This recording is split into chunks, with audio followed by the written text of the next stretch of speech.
Hello, and welcome back to Laurence Plays Factorio Planetary Pioneers, and you join me once again on Foliax, where we've made some significant progress.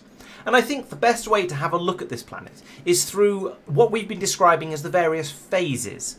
And these phases sort of split technology levels. They're not quite like the science packs over on Norvis, however they do split things up quite nicely, and so I think they're a good way to look at the planet. Phase 0 was all about gathering resources, and we've talked about this in depth in the previous video, so I'm not going to go into too much detail now, but I will say that it covers how we started growing all of the resources in the various tree types, and pulling out the bits of plant that we're able to then turn into those resources, and also getting the seeds being fed in. So we've got all of the different types of resource coming down here, and then being processed further down the bus, and we've also got the gamblometron here that says creating the new seeds and feeding them back out to ensure that we can always grow enough trees to get the resources we need. And as you can see by looking along here, we are pretty complete. All of these blocks seem to be complete at the moment. We've got nice solid growth of all of the tree types, except for this one in here, which is a weird exception because it involves growing promethium, which we haven't unlocked yet. But other than that, you can see that everything is growing very, very nicely. And we've got a nice healthy supply of all the different tree types. And if we look on the belts, there's also nice healthy amounts of them available, and in some cases flowing, and in other cases not flowing because we don't need those in quite such large quantities. Next, we got to Phase 1, and I've talked about this one as well, so again, we'll go through it quite quickly. And Phase 1 involved bringing in the various resources from the trees. They're sort of, I want to call them fruits, but they're often not, so in the case of the tungsten ones, this is a type of bark. Yeah, this one looks like bark as well. We've got, and so on. There's lots of them are bark, and then there's some of that are various other things as well, like pods and so on. And so they're all slightly different, but they basically, for Phase 1, you then put them into, well, in theory and ideally, you put them into a hybrid processor, and that's the machine from this planet that is designed for producing the resources that we're going to require. However, because we came to this planet a little bit out of turn, we'd already been to Vulcanus, we already had the foundries, and so we've been using those instead, and that's thrown the balance off a little bit, which is a bit of a shame, but it hasn't spoiled the planet completely, but it would have been nicer if we'd had to work through the things in order. The main difference is that the hybrid processor is a combustion-based machine, which, as you can see there, uses the purple cubes as a fuel to keep them running, whereas the foundry just requires electricity and also has that base productivity bonus of plus 50%. So that again throws the ratios off a little bit. You can see down here how there are multiple different ways of making these things. So the first column is just telling you about iron bars, and then the other three are the three different recipes you can use to make them. And this is the Phase 1 recipe. So it takes in 20 pods of the appropriate type, pods or bark or whatever is the appropriate thing for this type of plant. And then it produces 5 of the bars of the thing that you actually want, and then 15 spoilage that gets dumped out onto the belt here to be repurposed as and where required. And this is the same for all of the different plant product things. So all the way down here, we've got iron, we've got copper, we've got aluminium or zinc or tin and lead, and so on, all the way down here. And they all follow basically the same pattern. You can produce them in this way, or you can produce them in the other ways. And in nearly all the cases, it can be done either in the hybrid processor or in the foundry. And so we picked the foundries because, well, they're better, and we didn't realise just how much of the planet we're cutting out by doing it that way. Similarly, the science packs also all have 4 entries along here. So you can see here we've got the transportation research, tells us about that, but then there's 3 different recipes for making it. There's a green circuit recipe, which we're calling Phase 1, a red circuit recipe that we're calling Phase 2, and a blue circuit recipe that we're calling Phase 3. And these get more and more complicated as they go through, because you need better and better ingredients, but you also get more and more of the science packs out as you go through. So they get gradually better. And all of this we ran through again in a previous video, so I just wanted to give you a quick summary of how things are working. Now on to Phase 2, and this is where things start to get a bit new and a bit more interesting. And so the first step of those is we upgraded several of the systems that we're using to produce the metals and the various other products that we require to the Stage 2 version of the recipes. And these ones run in a chemical plant instead of in a hybrid processor or foundry. And because we've been out to Corundum, we're able to use the catalytic chemical plants, which are twice as fast. And they don't give you any sort of productivity bonuses, but they do mean you can fit twice as much production into the same area. So there's a bit of a bonus there. They also have an additional module slot as well. You can see 4 module slots on the catalytic chemical plant there, and then only 3 on the normal chemical plant. So there's a little bit of an advantage. And with the tier 3 productivity modules we put in here, that is giving us an extra 10% productivity bonus. So we are getting a little bit of extra stuff out for using these better chemical plants, but the main advantage we're getting is just that things fit into a slightly smaller space. But the big advantage you get out of the tier 2 recipe is instead of getting 5 copper bar and 15 spoilage out each time you run this recipe, now we get 10 copper bar and 10 spoilage out, so we're getting twice as much copper. Now this isn't quite as simple as it sounds, because in theory there should be some other bonuses from this as well. So when we do this, we should be switching over to using electric machines instead of the hybrid processors which require a steady stream of the purple cubes to keep them running. We haven't had that bonus because we use the foundries. Additionally, we should be getting twice as much stuff out, but because the foundries give that 50% productivity bonus, we're actually only getting a third extra. So it is still better, but it's not as much better as it should be. So again, because we jumped in here with the advanced technology rather than using this as a starter planet, we've seen that little bit of confusion there, where we're actually only getting a 33% boost here instead of a 100% boost. So that's a bit of a shame. But unfortunately, there's not really a lot we can do about this because we didn't realise until it was a bit too late and we got everything already set up.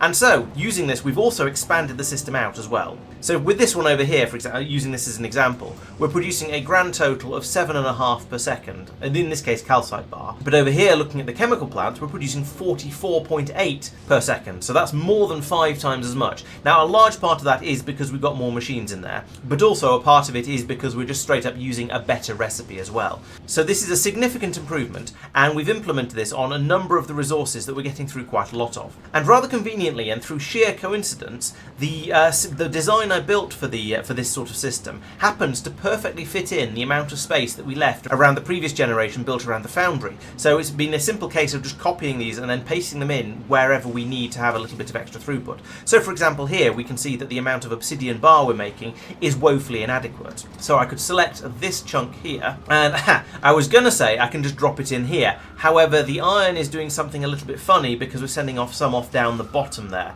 So I guess I'll actually have to tweak this a little bit. Let's put in a splitter there, and then a belt there, and then remove all of this because it's getting in the way.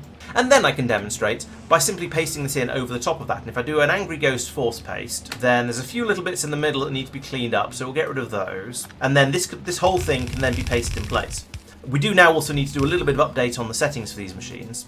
But with those relatively minor tweaks, you can now see that we're pouring in the same quantity of the igneous coral or whatever it's called before, and then we're able to then produce significantly more of the obsidian that's going to start flowing out here, at least once everything gets up to speed and starts running properly. One of the things I did here, which I think is reasonably interesting, is I deliberately set up these stack inserters to be taking out spoilage, and these ones to be taking out anything but spoilage, because that means then I don't need to update all of these to be saying unload obsidian bars instead of lead bars or iron bars or whatever it was I copied from. And so that's made things a little bit easier with the upgrade. And that seems to have kicked in reasonably well. Now we don't seem to be getting quite as many of the machines running as I was hoping for, but this should still give us that increase in production that I wanted.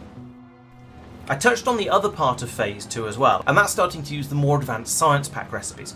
So instead of taking in a green circuit, iron, bottle and catalyst, we're now taking in a red circuit, iron, bottle and catalyst, and also an engine unit. But instead of producing 1 research pack each time this runs, we're now producing 5. So the amount of research catalyst has doubled, the bottles have gone up by 5 to match the number of packs we're getting out, but the iron has stayed the same. We've gained the engine unit and we're now using 1 red circuit instead of 1 green circuit. So it's got a little bit more complicated, but the overall cost of the transportation research packs has got significantly cheaper. And the interesting thing about this is when you unlock machine research tier 2, you've got 2 blobs up there for tier 2. As it says down here, researching this technology will remove previous tiers of the recipe. So when you pick up the tier 2 research for science, you are then no longer able to make the tier 1. So if I found, we've pulled the machines out by now, so I can't really show you. But if I find a machine here that's making one of the packs, and then say I'd like to change it to something else, well, you can see there is still only 1 research available in here. And okay, this is the tier 3 one because at this point of the game we've advanced a little bit further. But the point is that you can't, once you unlock that research, you're no longer allowed to make the science packs the previous way. So you have to go in and then update your science production in order to make sure you're able to carry on building the science packs in order to do more researches. And I think that's really quite interesting. It's a bit of a surprising twist on how Factorio normally works, because usually when you unlock a better recipe, It's like unlocking these additional methods down here, where, okay, you've got a better one, but you don't have to use it if you don't want to. It's just there and available if you feel like it's a good idea. But with the science packs, as soon as you unlock the newer version, you have to switch over to using it. It doesn't give you a choice. The old recipe no longer works. And yeah, that's quite interesting, I think. And so, in order to get all of the Tier 2 science pack production up and running nicely, I had to build red circuits. And I talked about this in the last video, but since then there has been an update to the game that has changed the red circuit recipe. So instead of it being the normal traditional recipe, which requires green circuits, copper cable and plastic, it now requires the specific advanced circuit board substrate, copper cable and solder. So there's been some changes in there, and we've still got green circuits coming in here because I didn't remove all of the feed belts, but oh well, never mind. That was relatively easy to fix though, because we already had the cable production here because we were going to need that. We've already got lots of belts going in, so I didn't need to change anything there because we had everything we needed being brought in here for most of it. The only additional thing I needed to do was swap the plastic out for solder, which we were already making way up the bus because it was needed for the green circuits, and then add in the circuit board substrates, which are being made over here. And they were fairly easy as well, because to make these requires plastic, so the plastic is still required. We just feed it in a little bit earlier on in the process. And also glass fibres. And glass fibres also are being made somewhere back here because we needed them for the green circuit substrate. So essentially we're making these out of fiberglass, which makes a lot of sense. We're bringing in resin and glass fibres and making fiberglass that goes off to be made into the green circuits. And then over here we're bringing in the fibre and the plastic, and we're making some similar sort of thing, that's glass fibre infused plastic, I guess, I'm not sure exactly. And that's brought over and then fed in here to be made into the red circuits. And there was a convenient space here to squeeze that in, so it wasn't too bad. I just had to do a little bit of squeezing a belt in underneath along here. And so at that point we then started building all of the science packs up, and myself and Mike went through and built each one of these up. So it looks like Mike did these green ones over here, which is plant and material research, so that required a feed of plastic to be brought in, fairly straightforward, and the red circuits. We also needed fruit juice because, well, it's plant and materials, I suppose, and the empty bottles and the research catalyst, which we had saved over from before. And it looks like the change with this particular recipe was adding in the plastics and, of course, the red circuits. So we had to bring those in. But we were making the plastic for red circuits anyway, so that was quite straightforward. Next up, I put together the power research. And this is, again, the Tier 2 version of it. So we suddenly need to have batteries, as well as the uranium bars that we had from before, and, of course, the red circuit upgrade. And batteries were an interesting one, because on Foliax, making batteries is a somewhat advanced process. So let's just follow this back to wherever it is that we're making the darn things. So over here, Mike is producing the batteries for me, and they're being made at a rate, but because of the sheer number of things required, there's a bit of a spur coming out here on the belt. And that's because batteries on this planet require coal, iron, copper, lithium and fluorite in order to make. Now, none of these are difficult things. Coal comes straight out of the coal trees, and everything else is just a simple process away from the original plant parts. But the sheer quantity of resources required to go into these things is a little bit spectacular. Now, you do get 5 batteries out each time this runs, so they aren't particularly expensive, but they are complicated to make because you need so many different things. And so Mike has implemented that in a nice symmetrical system over here, where we've got these 2 resources being pulled in from this belt, these 2 from this one, and then the coal being pulled in from the close one. And that allows us to then have the closest belt on this side being the output belt, and that means we can have these stack inserters dump out onto there when they get full, and that means we can be sending the batteries down here in stacks like that. And this means that we've got basically 4 or 5 times as many of them fitting onto the belt, which is very, very useful. It means there's a much, much higher capacity. And you'll notice that a lot of the resources coming in, or at least some of the resources coming in, are stacked as well, which again helps with the throughput level. One thing I do notice is that on this side, he's got the side that's got 2 resources on being loaded by the bulk inserter, and the one that only has a single resource being loaded by the long inserter. And that's good because it means you've got more throughput available on the one where you need more throughput to be happening. On the other side, because he's kept the belts all the same way around, he doesn't have that. However, because these things only require 0.06 per second to be loaded in, it doesn't really matter. The long inserters are more than capable of keeping up with this, so that's absolutely fine. And so that dumps the batteries out onto the belt bus down here, where they can be passed all the way along and made into science packs, as I said. The next one is another one of Mike's, and this is the optimization research. And for this one, he had to start making efficiency modules. The arcane gear wheels are nice and easy because that's just stamp on a purple cube in the right way and it turns into a blue gear. So that one's fine. But the efficiency modules are, well, they're made in the standard way. You feed in some red circuits and some green circuits, you get efficiency modules out. Simple. That's not too bad. It's a lot simpler than the batteries. Although it looks like I put this one together for him. So it seems we've been doing each other's intermediates, which is an interesting way of approaching things. So he produced my batteries for this science, I produced his efficiency modules for this one. And to be honest, I think I might have got the easier end of the deal there, which is quite nice.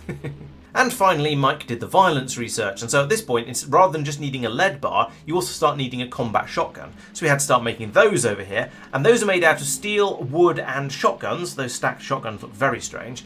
And a shotgun is made out of wood, arcane gears, iron, and copper, apparently. So that's a little bit of a complicated recipe. We're clearly using a special Foliax type of shotgun here. And interestingly, we're able to make normal-looking steel rather than steel bars. I wonder where that's being done. That's coming from all the way down here, where we're feeding in, oh I see, we're feeding in calcite, iron, and coal into a foundry, and that's allowing us to make steel. Okay, well, we don't have enough throughput here. The steel belt looks woefully undersupplied, but that's something we can always come back and expand later if we need to.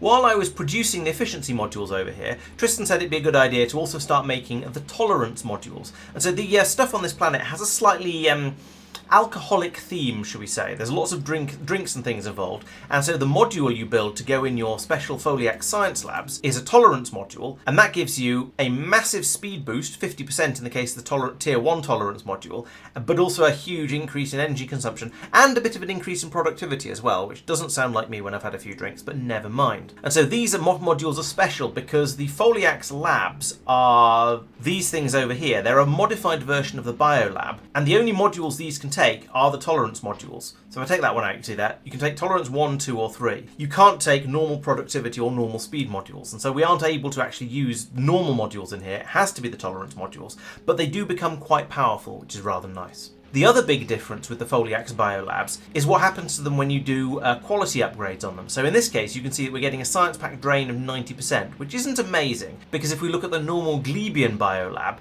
we're getting a science pack drain of 50%. That means every time you run science against a pack, you only use up 50% of it, whereas with the Foliax ones, you end up using 90%, so that's not quite as good. However, notice here on the Glebian one, there's no little diamond thing next to the number here to say that it improves the quality. If we go back to the Foliax one, you can see that 90% drops down all the way down to 45% with a legendary one.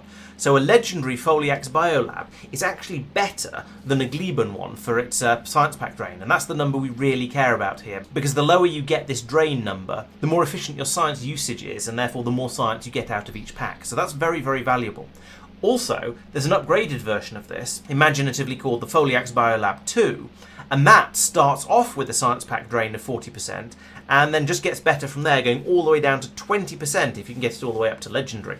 So these are going to be absolutely fantastic. If we can get a load of these together and ship them over to Norvis, we're going to be able to build an enormously efficient science park out of these, and things are going to be fantastic. We'll then also be able to shove decent tier tolerance modules into them, and if we get all the way up to tolerance 3, which we haven't researched yet, but I'm sure we will by the time we leave, these will give us a productivity bonus of 6%, which is almost as good as a normal productivity module 3, which I think gives you 10%, but we can boost that all the way up to 15% if we can get legendary ones. Now that's still not going to be as good as a normal legendary tier 3 productivity module, which gets us 25%, but it's still pretty good. And we'll have to do the maths to work out whether it's better to fill a Glebian biolab up with legendary productivity modules, or to fill up a Foliax biolab with legendary tolerance modules. I could see that going either way. It's not obvious which way the maths are going to go, so I'll work it out and put the numbers on screen for you. The other fairly significant downside of the Foliax biolabs is that they require feeding, so they consume drinks in order to do science. And they'll take in fruit juice or Pescado Draft or Isotope Island Punch.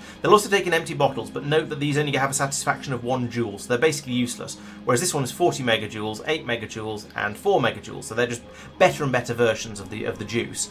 And so you want to be feeding those in order to run your labs. And you'll see it over here. We have a belt here feeding in a quantity of fruit juice that can be taken up by the labs, and then that'll allow them to feed and do the science as required. It's not quite directly related to the science production or the tiers of science that I've been talking about, but it's definitely worth mentioning that Mark built up a nuclear power plant down here using the appropriate resources from Foliax. So you can see that along here we've got a supply of 2 different types of uranium coming in. So we're bringing in the uranium bars here, and we're doing a uranium separation process with them, which takes in a uranium bar and a fluorine barrel, which we'll look at in a moment. And that'll produce 95% uranium-238 and 5% 235. That makes me wonder if we're going to have rather an excess of 235, and we do seem to have that here.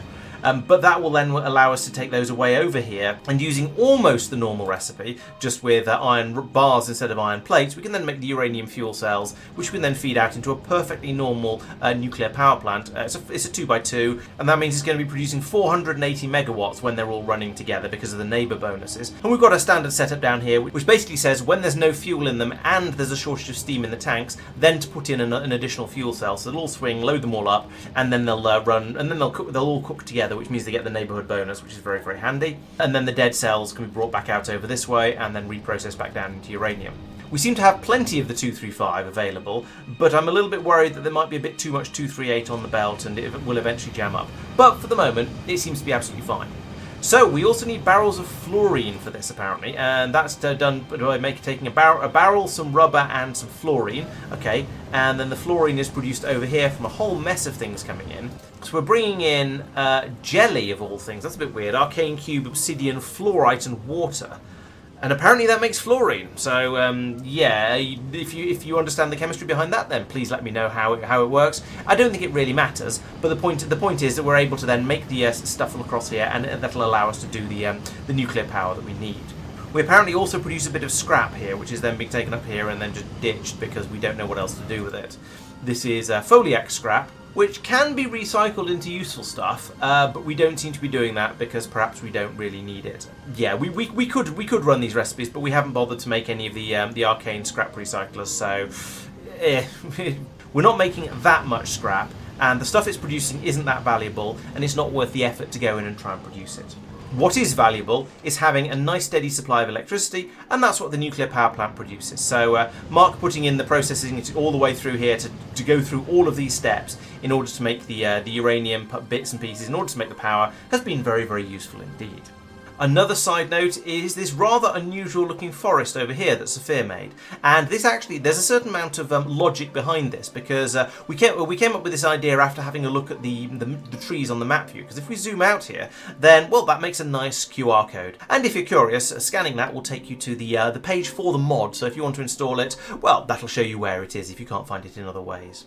And if I zoom back in again, you can see that these are just the calcite tree and the coal tree, because they happen to be the ones that show up as black and white on the map, so they work rather well. And they're exactly the same as, well, they're that one, there's the coal ones, and there's the calcite ones. It's slightly off-white, but it's close enough that a QR code reader will happily recognise it. And so that has brought us up to the end of Phase 2. We are producing all of those science packs, as I said, and then there's a little bit of other frippery that's been going on over here. We started making blue circuits and a bit of holmium and some concrete and yada yada yada. But we'll look into that in a little bit more detail in the next video, because I think it's worth saving Tiers 3 and beyond for the next one, because it took us quite a long time to put all this together, and this video's got to about the right sort of length already. So, thank you very much for watching. Hope the video's been interesting and you'll come back for the next one. These videos come out every Thursday and Friday on the YouTube channel, so please make sure you're subscribed so you don't miss out on any of them. If you come along on Monday at 7:30 PM UK time, then you can see us carrying on with this in the stream. I reckon we've probably got one more stream on Foliax as of time of recording this video, which means that by the time you see it, there's a reasonable chance we'll have left, unless you're a supporter. If you're a supporter, then you'll be seeing this very soon after I recorded it, because having been on holiday recently, my buffer is not quite as big as I would like it to be. So those streams will be happening from 7:30 PM UK time on Monday, and I'll also be back on Wednesday at 8 PM for a different stream. At the moment I'm still finishing off Foundry, so keep an eye out for that. It's been great fun, I'm really enjoying it, but I am getting quite close to the end, so I'll be looking for something else to play fairly soon. If you fancy giving Planetary Pioneers a try for yourself, well, you can find it on the mod portal, or you can scan the QR code over here, as I said earlier. If you install that mod, you'll get all of our planets, all of our quality of life mods, and everything will come together so you can play in the same way we are, but you can, of course, then go in and fiddle with things a little bit if you want to.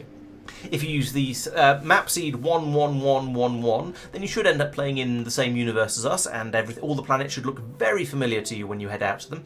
But if you are starting a new game, then I would recommend starting with Foliax, or rather, starting with Lignumis still, and then dropping down to Foliax as your main first planet, because we've missed out on quite a lot of stuff by coming in here with all of the more advanced toys, and this is designed to be an introductory first planet. So I think that's all I have for you in this video. Thank you very much for watching, and I'll see you next time. Bye bye.